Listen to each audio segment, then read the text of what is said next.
Abi Dzarrin Al-Ghifari, seorang sahabi yang mulia, keislaman beliau ketika itu beliau sedang berlayar dengan saudaranya di atas perahu sampai terdampar di satu pulau.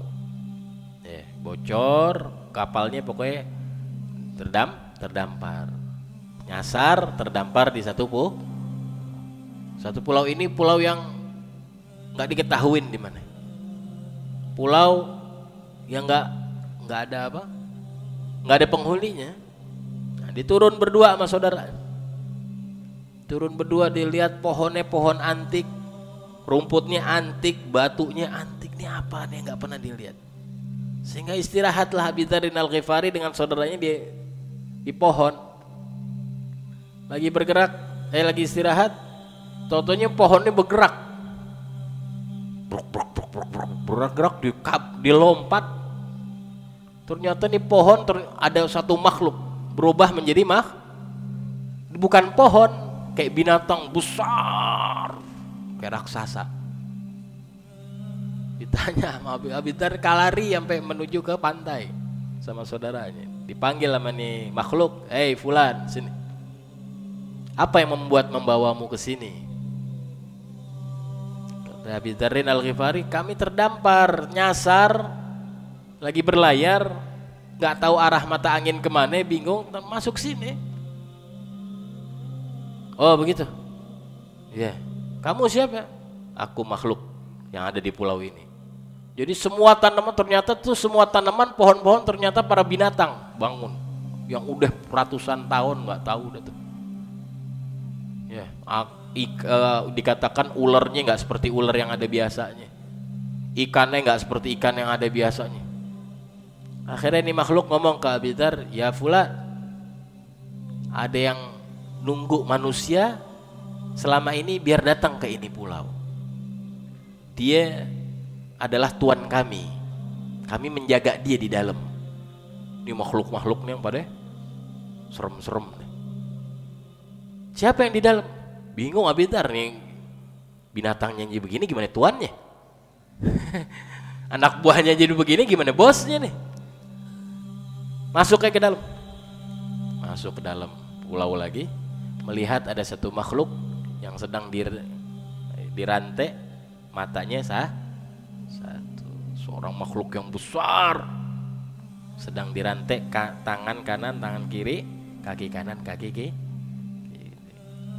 Ditegur oleh Abi Dzar, ya hadza, wahai makhluk, kamu.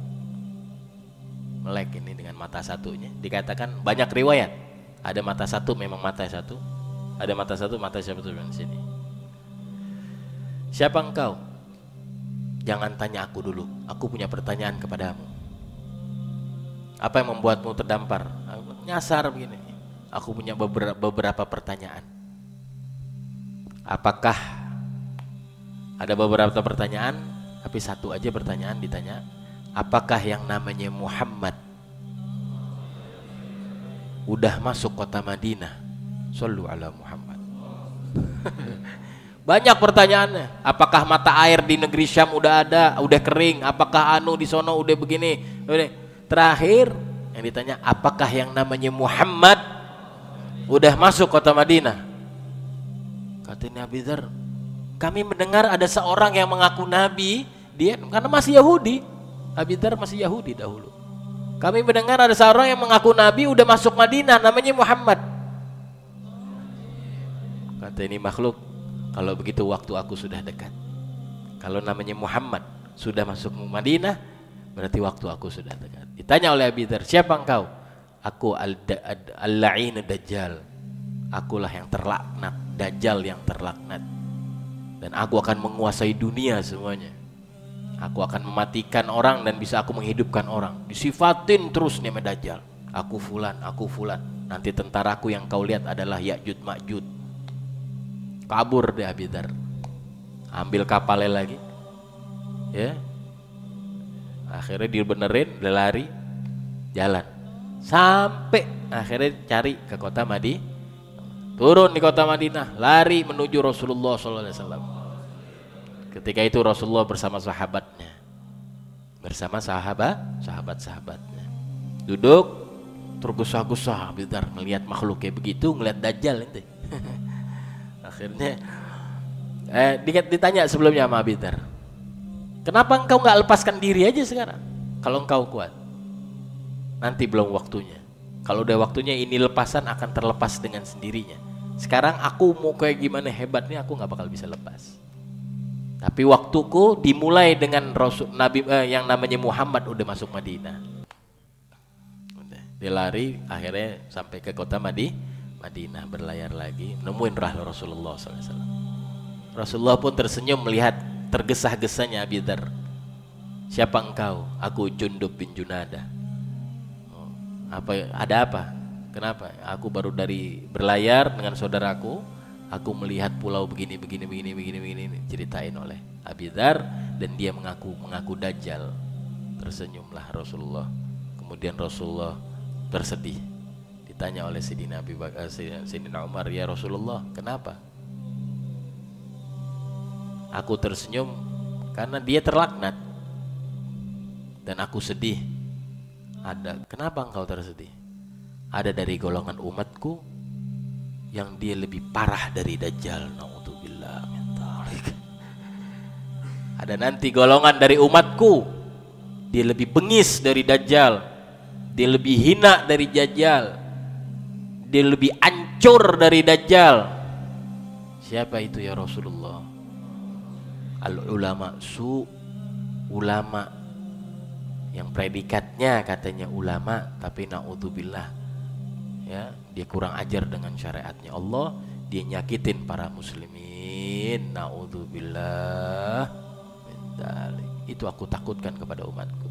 Akhirnya Sayyidina Umar, kata Sayyidina Umar, dia dikatakan di saat itu juga Sayyidina Umar beranjak menghunus pedangnya, siapin pedangnya, ya Rasulullah biarkan aku. Mau kemana engkau ya Umar, kata Rasulullah.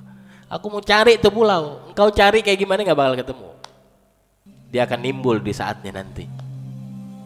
Kalaupun Abi Dzar nganterin, nanti nggak bakal sampai. Itu udah hilang begitu aja.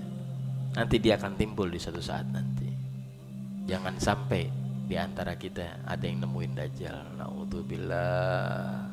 Dajjal nanti nih ngehidupin orang yang kita cinta udah mati, yang kita sayang udah mati, orang tua kita, teman kita, sahabat kita, hidupin sama Dajjal.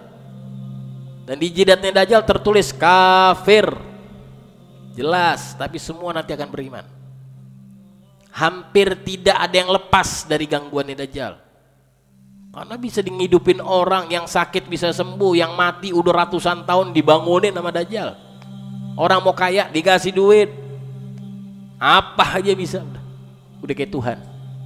Makanya dikatakan oleh Rasulullah SAW, barang siapa yang memilih surganya, maka dia akan masuk nerakanya Allah.